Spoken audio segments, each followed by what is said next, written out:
Quelques œufs sur la façade des services de l'État et le cortège s'ébranle.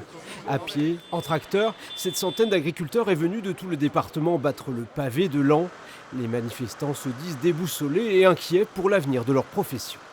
Totalement, on n'a pas de directive claire, nette et précise, c'est une catastrophe. Aujourd'hui, nous, jeunes agriculteurs, on ne sait pas vers où on va, quoi. Le mot d'ordre, défendre la souveraineté alimentaire de la France et donc son agriculture. Les manifestants estiment qu'elle perd du terrain, confrontée à des exigences françaises et européennes plus restrictives que celles imposées aux productions étrangères. On est en concurrence aujourd'hui avec d'autres pays de production alimentaire.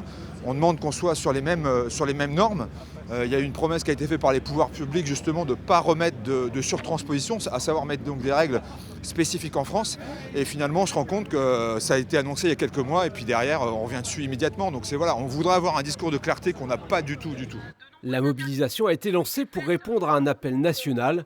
Pour les responsables agricoles de l'Aisne, les politiques publiques menées ont déjà des effets néfastes sur l'économie régionale. Depuis 2016, depuis l'arrêt des néonicotinoïdes par l'arrêté biodiversité,